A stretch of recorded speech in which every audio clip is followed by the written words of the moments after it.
Am I the a-hole for refusing to give up my dog for my dad's fiancée and her son? Original post. I'm really upset about this right now. I'm 17 female. My parents divorced when I was 12. It was really rough. They pretty much hate each other and still have trouble doing anything together where I'm concerned. I try not to talk about them to each other and just keep things separate. All the fighting and chaos was hard on me. It was affecting my mood and schoolwork when it was all going down. So, my dad felt bad and let me have a dog to help me feel better. Someone nearby had Malamute puppies, so I picked out one and his name is Tycho and he's my best friend. Even on the weeks I'm with my mom, I stop by after school every day to take him to the dog park to play and get his cuddles in. I love this dog. My dad started dating Melanie a few years ago. I don't really connect with her. We're just really different and she's way too touchy. But she makes my dad happy, so whatever. Her son Ben, 9 male, is autistic and needs a lot of accommodations. He gets really upset and has meltdowns when things change or are done differently. He's also really scared of Tycho, even though as far as I know, Tycho has never done anything to scare him. He's a really laid-back and well-behaved dog. Dad and Melanie recently got engaged, and they want to go ahead and move her and Ben in so that they can get rid of their apartment and save money. My dad told me about it and said that since Ben is afraid of Tycho and needs a stable environment at home, Tycho is going to have to go somewhere else. My mom's townhouse doesn't have room for him, and my grandparents aren't in good enough health to look after a big dog, so we would have to rehome him. I admit I didn't take it very well, and we had a big fight. I told him that no way was I going to give up my dog, and I'm going to college next year anyway, so they can put off the move until the spring when I can find a place to take him with me. My dad says they need to do the move over the holidays and Ben is more important than a dog. I told him if he gives away my dog, I'll never forgive him, and that he obviously thinks Ben is more important than me too.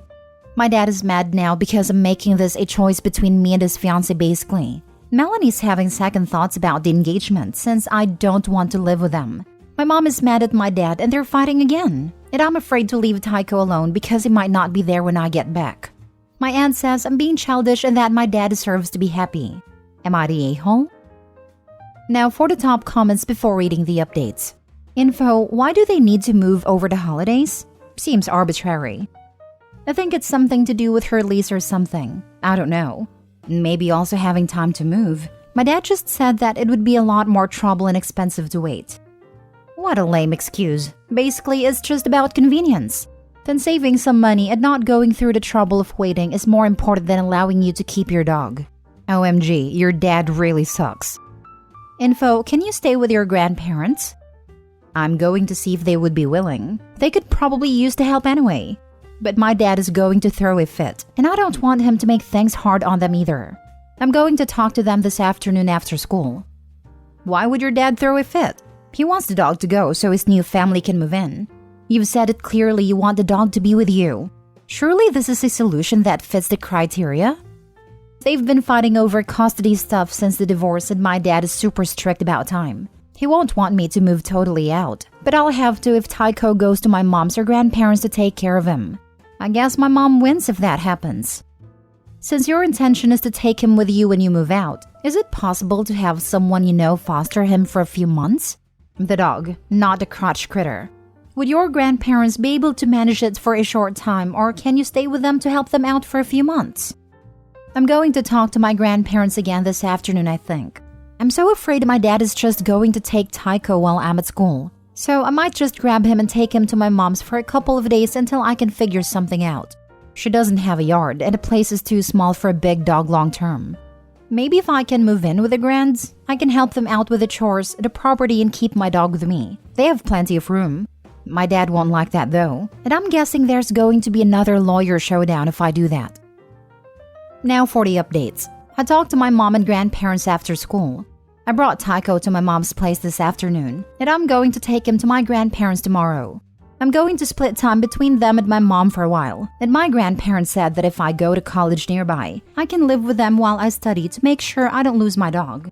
So I'm going to look at maybe doing 2 years at a local college, and then transferring to a university later. I haven't told my dad yet, but I will after I get Tycho settled tomorrow. I already went online and made sure his chip information is up to date with all of my info and my mom's place as backup. Pretty sure all hell is going to break loose. But honestly, I'd do almost anything to not lose my dog, including just not going to college right now if that's what I have to do. He takes care of me, so I have to take care of him. Second update. It's been a rough few days. My dad flipped his lid when I told him I wasn't coming back to his place, and he and my mom are duking it out right now. My mom's lawyer asked me a bunch of questions and then said not to worry about it. Melanie called to find out what was going on, so I told her that if living with her and Ben means I'll lose my dog, I'm just not going to live there anymore. And she tried to talk me out of it because my dad didn't want to lose me, but I told her that's just how it is. I think they're fighting now too. My grandparents said my dad is being totally unreasonable and is not allowed to come on their property. Gonna be a fun Christmas. I'm just going to stay at my grandparents and try to keep my head down until I go back to school. But Tycho seems to like it here. He has a lot more space to run around and still gets to sleep next to my bed, so he's happy at least. Final update. Okay, last update. So Melanie broke it off with my dad. My dad didn't talk to me for a while, but he finally asked to have lunch. So my grandpa went with me because he wanted to make sure I was safe and my dad didn't yell at me. My dad apologized for trying to make me give up Tycho and wants me to come back home. I told him I would come visit, but I'm still afraid he'll take my dog. Living with my grandparents has also been really nice. It's quiet, they appreciate me helping out with the farm, and my grandma's teaching me how to cook.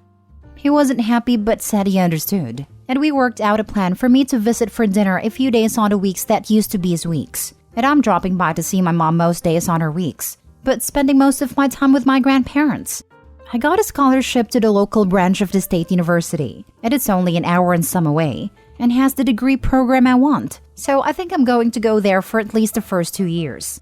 I'm going to talk to admissions about getting a waiver from living on campus since I'm helping my grandparents. Both my parents are going to chip in on an allowance for me and Tycho while I'm in school. My mom says my grandparents can relax more and are feeling better with me there. Also, they love Tycho being around now too. So it's the best option for everyone and I'll be able to budget for vet visits and everything. My dad is still mad at my mom and Melanie, but he doesn't want me to miss out on college. And he seems to be more himself after the first week of visits. Thank you all for the advice. I'm so relieved this has worked out. I've had so much anxiety over Christmas about all of this, but I get to keep Tycho. Things are mending with my dad and I'm on track for college. Trying to get rid of your kid's beloved pet for a new love interest is a surefire way to alienate them. He broke his kid's trust. It's really hard to come back from that. You can see it in her post. Even though the fiancé isn't in the picture anymore, she's still scared that her father's going to take away her dog. And there's always going to be this voice in the back of Opie's head asking, if Melanie didn't leave him, would he have still admitted he was wrong? Would he have still tried to make me get rid of the dog? And there's nothing her father can do to truly answer that question for her. That repeated fear that dad would secretly steal the dog away just gutted me. That is a huge weight to live with, at a level of distrust that you don't come back from. My dad apologized for trying to make me give up Tycho and wants me to come back home. I told him I would come visit, but I'm still afraid he'll take my dog. Dad doesn't realize how much trust he has broken with his daughter. To Dad, Tycho is just a dog, but to Opie, Tycho is like a brother. He was there for Opie when her parents weren't. Her father threatened Opie's family. Tycho is part of her family, and all because they couldn't wait just a few months. Apologies don't restore trust. Forgiveness means the conflict is settled, but that doesn't mean you'll be trusted next time. I think her trust was broken long ago. Maybe because of my own trauma I'm reading too much between the lines, but she hasn't learned how to cook. Her dad gets fired up at the notion she lives somewhere else, and she comments about how quiet it is at her grandparents, when she hasn't experienced her dad's partner and kid living with her yet. Something tells me that her dad generally isn't the best. And Grandpa had to come with her to make sure her dad didn't yell at her or make a scene. Something tells me that not everything is okay with this man. Next story. Am I the a-hole for telling my son he has to go to university, get a job, or get out? My wife and I have 3 children. They are 17, 15, and 10. My oldest has no intention to do anything after high school, or at least none he has made clear to us. So I gave him the same ultimatum my parents gave me. Either go to university, get a job, or GTFO. I chose to travel the world for 2 years. I had a lot of sailing experience, and my father had a lot of friends in that community, so I was able to sail around the world, earning money and working my butt off. It wasn't a 2-year vacation. My family's well off, and I could have chosen an indolent life, but I knew I would be a disappointment if I chose that. So, when I got back, I enrolled in university and eventually went to work for the family business. My wife thinks I'm being unfair to our poor baby boy, throwing him out into the world. I'm not. We have the money to pay for his university. We have the money for all 3 kids. My middle child will probably end up with a good chunk of it in her pocket. She's on track for an academic as well as a golf scholarship. The 10-year-old is 10, and who knows what he's going to do. But he knows the plan. We have not been secretive about this rule. My wife and I agreed that we would raise productive members of society before we got engaged. But now, her and my son think I'm being cruel to expect him to fend for himself at 18. I have offered him multiple opportunities to do other things, but he has no interest in anything beyond his computer. I am at a loss. I don't think I'm wrong for expecting an adult to adult. My parents have already told him that they will not be giving him any money if he isn't in school or working, but my wife is threatening to use her salary to support him. I don't have any say in that. I won't actually kick him out of the house, but I will stop paying his bills and cut off our grocery budget by 20%. If she wants to work so he doesn't have to, there is nothing I can do about that. Now for the top comments. Not the a-hole, assuming that a trade school, apprenticeship, or community college would also be acceptable. That's school or a job, so yes. Then I think you should be very concerned about why a 17-year-old doesn't have plans or ambitions. But you're not the a-hole for having expectations that he either be in school or working. It's not fending for oneself when the parents tell the kids, go to university, we pay for it, you stay under our roof. Or, work, keep your money to yourself, you stay under our roof. Or, choose to do nothing with your life and you'll have to fend for yourself. Not at all. You don't even give him ultimatums about what to study or what job to take. He could bum around from major to major or from minimum wage job to another, while figuring out what he wants to do with his life, with all expenses paid. He's not going to get sudden inspiration on how to spend his adult life by staying home and doing nothing.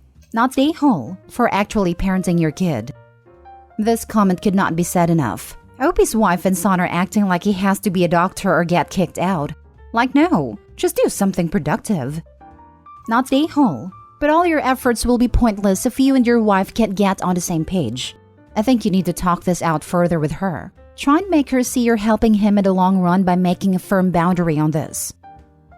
Last story. Am I the a-hole for not attending my cousin's wedding because they sent my invite to my parents' house? My 26 female first cousin, Kyle, 30 male, got married a few months ago and I didn't go because I wasn't officially invited. Now I'm getting heat from my family and I'm wondering if I'm the a-hole. I say this because my other cousin, Kyle's sister, messaged me a month before the wedding. And she's like, hey, you going to the wedding in November? And I was like, oh, I don't think so. I haven't been invited to any weddings. She explained that my invite had been sent to my parents' house. But here's the kicker. They all know I'm estranged from my mom and dad. We haven't talked in 2 years. So obviously no one told me about my invite even if I was invited. Plus, I haven't lived at home in 8 years. And I've moved to 2 different major cities in that time. So this is where I might have been the a-hole. I said that I was never actually invited to the wedding. No one asked me where my address was, and I'm not just going to ask Kyle where my invite went and risk inviting myself to the wedding. If he really wanted me there, he would have made an effort to contact me himself. Therefore, I was never actually invited and I won't be attending. She left me on red, and I never heard from them on Christmas. Some of my friends understand, but others think I'm being stubborn and the groom may have been too busy to worry about my invite, while my entire family is ignoring me. What do you all think? Am I the a-hole? Not the a-hole. Yeah, just explain that you didn't go because you thought you weren't invited, and you didn't know about it because you don't talk to your parents. I would apologize to your cousin for not going and say you didn't know he wanted you there. Thank you. This is good advice. Agreed. A nice gesture to smooth things over would be to offer a wedding gift and or plan to visit with them in the new year to celebrate. Not the a-hole. They know you don't speak to your parents. And a month beforehand, they found out you never received an invite. If Kyle had wanted you there, he should have personally called you, apologized for not having your address correct, and asked if you could attend. It is a phone call that would take a few minutes. Your family sucks for ignoring you over this. This is a situation they created. Personally, it sounds to me like someone in that family group, probably aunt or uncle, was trying to force OP to see/speak to her parents. Why else would they send the invite there when she hasn't lived there for 8 years? Why would they hear about OP's text reply and a groom not follow up? Not day hole. And now for the update. Thanks for letting me know what you think. I will reach out to Kyle and wish him well on his marriage. I will just say I wasn't expecting people to be so mean about mine and my parents' estrangement. But I will say that I will never regret stopping the mistreatment as soon as I could. I hope if you're in the same situation, you'll find strength to do the same. Cheers!